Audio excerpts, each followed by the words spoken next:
किसी भी सरकार का जो बजट होता है वो सिर्फ इस बात का द्योतक नहीं होना चाहिए कि रुपया कहाँ से आता है, कहाँ जाएगा। और जो किसानों को तकलीफ देने वाले कानून थे वो लेके आए। किसानों ने संघर्ष किया और ये सरकार पहली बार अगर झुकी तो किसी के सामने झुकी, वो किसानों के साथ नहीं झुकी। 1000 करोड़ रुपए का बजट रखा है। बहुत बड़ा देश है, 1000 रुपये क्या मायने रखते हैं। 50 साल पहले से जो कॉलेज सरकारी क्षेत्र की कार्यरत हैं उनकी फैकल्टी को वहाँ बुलाते हैं। अगर एक जिले में जाते हैं तो वहाँ बुलाते हैं, दूसरे जिले में जाते हैं तो वहाँ बुलाते हैं। सरकार के हिस्से भी हैं। क्या स्थिति हुई उड़ान की बीकानेर में? उड़ान उड़ी नहीं, उससे पहले नीचे उतर गई। जितेंद्र औला जी।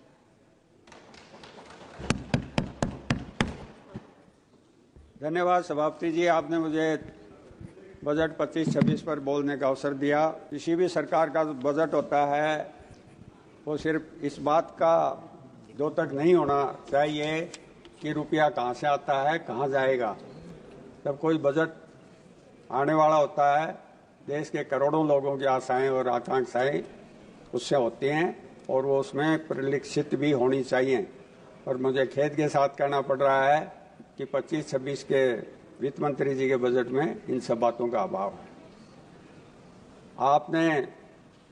सरकार ने इस बजट में कृषि को प्रगति का इंजन बताया है, और दूसरी तरफ कोई ऐसा कदम नहीं उठाया गया है जो कृषि को बढ़ावा दे, कृषि को लाभकारी बनाए, कृषि को किसानों की आय को बढ़ाए। जब ये लोग सत्ता में आए थे 2014 में तो कहा था स्वामीनाथन आयोग की रिपोर्ट को लागू करेंगे। रिपोर्ट को तो लागू नहीं किया, पर 3 ऐसे कानून लेके आए जो न किसानों ने मांगे थे, न किसी ने मांग करी थी, और जो किसानों को तकलीफ देने वाले कानून थे वो लेके आए। किसानों ने संघर्ष किया और ये सरकार पहली बार अगर झुकी तो किसी के सामने झुकी, वो किसानों के साथ नहीं झुकी। और उसी बात का मलाल है शायद इस सरकार को, तो किसानों से बदला लेने के लिए वो हर कार्रवाई कर रहे हैं, वो हर कदम उठा रहे हैं जो किसानों के हित के नहीं हो। चाहे आप खाद की बात आई सदन में, चाहे आपके दूसरे डीजल की बात आई, चाहे ट्रैक्टर पर जीएसटी की बात आई, पर इस सरकार ने किसी भी उसमें किसानों को राहत नहीं दी। बहुत जोर शोर से कहा गया कि हम तिलहन के मामले में देश को आत्मनिर्भर बनाएंगे, और 1000 करोड़ रुपए का बजट रखा है। बहुत बड़ा देश है, 1000 रुपये क्या मायने रखते हैं। न किसानों की आय बढ़ाने का कोई काम किया, न किसानों के जमीन की हेल्थ सुधारने का कोई काम किया, न कोई किसानों को सिंचाई के पानी अच्छी तरह से मिले उसके लिए कोई काम किया। और सबसे बड़ी बात जिसके लिए सारे देश के किसान आंदोलनरत हैं, हरियाणा, पंजाब, यूपी के ज़्यादा हैं, पर दूसरे देशों के भी, आपके निर्वाचन क्षेत्र के भी, एमएसपी की गारंटी देने की बात कही थी, पर इस सरकार ने उसको इज्जत का सवाल बना रखा है। और किसान जो दिल्ली आना चाहते हैं उनको दिल्ली तक नहीं आने देना चाह रहे। ये इनकी कृषि के बारे में सोच है। कृषि का बजट इन्होंने लगभग उतना ही रखा है, जो बढ़ाया है वो सारा इन्फ्लेशन को अगर अपन जोड़ें तो वो नेगेटिव बजट है इनका। आप इनके स्वास्थ्य के बारे में ले लीजिए, बहुत बढ़ चढ़ के बोल रहे हैं हम हर जिले में मेडिकल कॉलेज खोल रहे हैं। ये योजना भी यूपीए सरकार ने शुरू की थी जब मनमोहन सिंह जी देश के प्रधानमंत्री थे और गुलाम नबी आज़ाद देश के स्वास्थ्य मंत्री थे। उस समय ये योजना चालू की थी। मेरी स्टेट में भी 7 मेडिकल कॉलेज उसमें शुरू की थी। मेडिकल कॉलेज आप खोलिए, अच्छी बात है, पर स्थिति यह है कि न वहाँ इंफ्रास्ट्रक्चर है, न मशीनें हैं, न फैकल्टी है। और जब चिकित्सा आयोग की जांच जाती है मान्यता देने के लिए, तो बहुत 50 साल पहले से जो कॉलेज सरकारी क्षेत्र की कार्यरत हैं उनकी फैकल्टी को वहाँ बुलाते हैं। अगर एक जिले में जाते हैं तो वहाँ बुलाते हैं, दूसरे जिले में जाते हैं तो वहाँ बुलाते हैं। अभी कुछ दिन पहले ही चर्चा हो रही थी कि जो स्टूडेंट हैं वो आपकी ये इससे पढ़ते हैं, जो सोशल मीडिया पर आपका यूट्यूब है, फैकल्टी नाम की कोई चीज़, ऐसे इंस्टीट्यूट में कैसे डॉक्टर तैयार होंगे, कैसी वो लोगों को स्वास्थ्य सेवाएं दे पाएंगे। बहुत सारी आलोचना करते हैं ये हमारे नेताओं की, पंडित जवाहरलाल जी की करते हैं, पर इनको इंदिरा जी की करते हैं, और राजीव जी की करते हैं, जो भी प्रधानमंत्री आए हैं मनमोहन सिंह जी की करते हैं। सारे यूपीए के प्रधानमंत्री हों, चाहे कांग्रेस के प्रधानमंत्री हों या कांग्रेस के समर्थन से जो सरकार चली उनके प्रधानमंत्री हों, ये एक भी 11 साल हो गए एक मेडिकल इंस्टीट्यूट ये एम्स के लेवल का नहीं बना पाए हैं जो दिल्ली का एम्स का है उसके लेवल का। और फिर भी ये कहते हैं हम बहुत चिकित्सा। WHO का मानदंड है कि जीडीपी का 5% हेल्थ के सेक्टर पर, हेल्थ सेवा पर, हेल्थ के इंफ्रास्ट्रक्चर पर खर्च करना चाहिए, पर ये उसके कहीं नजदीक भी नहीं। इनकी खुद की स्वास्थ्य नीति थी 2017 की, उसमें भी 2.5% खर्च करने का है, उसके भी ये कहीं नजदीक नहीं पहुंचे हैं। आज देश के चाहे आप उप स्वास्थ्य के अंदर देखें, चाहे आप प्राथमिक स्वास्थ्य के अंदर देखें, चाहे आप जिला अस्पताल देखें, चाहे आप जिलों की मेडिकल कॉलेज देखें, कहीं वो इंफ्रास्ट्रक्चर नहीं है जो विश्व स्तरीय अपन कह सकें। और फिर भी वाई लूट रहे हैं कि हम इस तरह का व्यवस्था कर रहे हैं। हम राजस्थान में 25 लाख रुपए देते थे एक व्यक्ति को इलाज के लिए बिना किसी शर्त के, और ये 5 लाख की आयुष्मान भारत योजना है उसको भी ठीक ढंग से नहीं चला पा रहे हैं। हेल्थ के सेक्टर में जो सरकारी चिकित्सा संस्थान हैं उनको कमजोर किया जा रहा है और जो निजी क्षेत्र के चिकित्सा संस्थान हैं उनको बढ़ावा दिया जा रहा है। इस बजट में भी उसी ओर ध्यान दिया है। और आप शिक्षा को ले लीजिए, हजारों लाखों पद खाली पड़े हैं प्रारंभिक शिक्षा में, माध्यमिक शिक्षा में। हायर एजुकेशन की स्थिति ये है कि दुनिया के 200 जो इंस्टीट्यूट हैं जो टॉप के हैं उनमें एक भी हिंदुस्तान या भारत का इंस्टीट्यूट नहीं है सरकारी क्षेत्र का। और ये बहुत आलोचना करते हैं हमारे नेताओं की। इंदिरा जी ने JNU बनाया था दिल्ली में, इनका 11 साल से एक भी सरकारी क्षेत्र की यूनिवर्सिटी JNU के लेवल की नहीं कर पाए। आप देख लीजिए, खाद्य क्षेत्र में देख लीजिए, इंदिरा जी ने देश को आत्मनिर्भर बनाया, उसकी बात नहीं करते हैं। और आज स्थिति कहते हैं 80 करोड़ लोगों को हम खाद्य सामग्री दे रहे हैं, वो उस किसान के बलबूते पर दे रहे हैं आप जो देश में अनाज पैदा करता है। इंदिरा जी की जो नीतियां थी उनके बलबूते पर आप दे रहे हैं।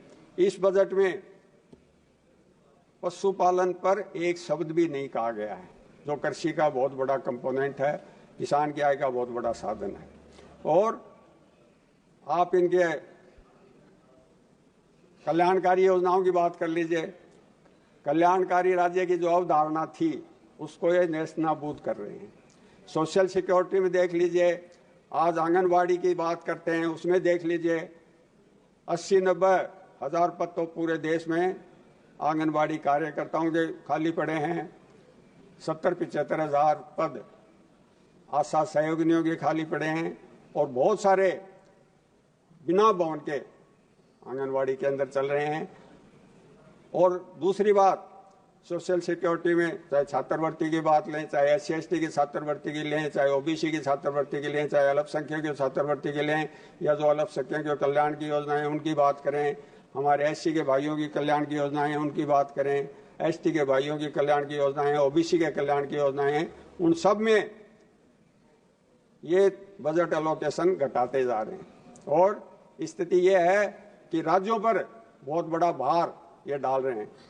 कैपिटल एक्सपेंडिचर की बात आई, मेरे साथी एक बोल रहे थे, इस बजट में इन्होंने ये प्रदर्शित करने की कोशिश करी है कि सरकार कैपिटल एक्सपेंडिचर नहीं करेगी, हम इसमें निजी क्षेत्र को बढ़ावा देंगे।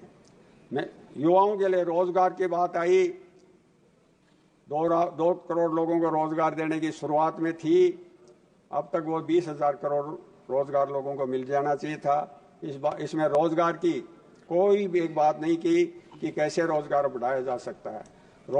खेती जो 46% लोगों को रोजगार देती है उसके लिए कोई बात नहीं। आपका मैन्युफैक्चरिंग सेक्टर जो बहुत बड़ी रोजगार देता है उसकी कोई बात नहीं। आपका सर्विस सेक्टर बहुत बड़ी रोजगार देता है उसकी कोई बात नहीं। कहा गया कि हम परमाणु संयंत्रों को या परमाणु क्षेत्र में काम करने के लिए निजी क्षेत्र को भी खोलेंगे।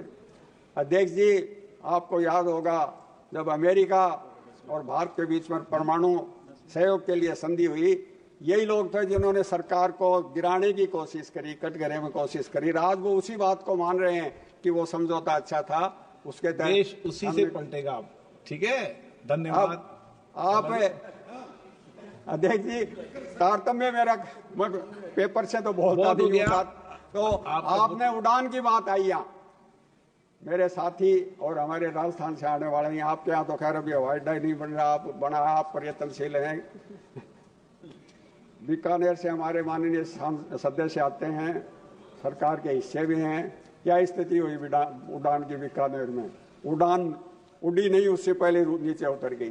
कहीं भी उड़ान आपकी धरातल पर है नहीं, इसलिए मेरा ये निवेदन है। तो झुंझुनू में मांग मत करो एयरपोर्ट की। झुंझुनू में हवाई पट्टी अध्यक्ष जी पहले से ही है, पर उड़ान वहां नहीं है। वहां के उद्योगपति अपना निजी प्लेन लेके आते हैं, उनके निजी हवाई पट्टी भी है, पर उड़ान बीकानेर में नहीं हुई तो मेरे यहाँ कहाँ से होगी? कहाँ? राजस्थान का सर, ओनली राजस्थान। चलो, ओके, कंक्लूड प्लीज। यस अध्यक्ष जी, आपके बहुत सारे यहाँ बात आई। मेरा आपसे आग्रह ये है कि बिजली के सेक्टर में आपने राज्यों पर डाल दिया। पहले आप बोल रहे थे क्या उसका उदय योजना उसका किया, वो इस बजट में कोई चर्चा नहीं है। इंफ्रास्ट्रक्चर की बात ले लीजिए, उसमें आप पीछे खींच रहे हैं। इस बजट में कहा कि पीपीपी मोड पर हम बात करेंगे। अब अध्यक्ष महोदय, आप कंक्लूड करने के लिए कह रहे हैं तो मेरे क्षेत्र की एक दो बात आपके माध्यम से उठाऊंगा। इस सरकार ने पिछले दिनों मैंने पढ़ा था कि राष्ट्रीय इस्पात को 10,000 करोड़ का पैकेज दिया है। खेतड़ी में हिंदुस्तान कॉपर है जो मिनी नवरत्न है, और वो उस धातु को बनाता है जो हमारे डिफेंस के लिए बहुत उपयोगी है। उस धातु का वहाँ खनन होता है। पहले वहाँ संयंत्र था जो वहीं बनती थी, वो उसको बंद कर दिया।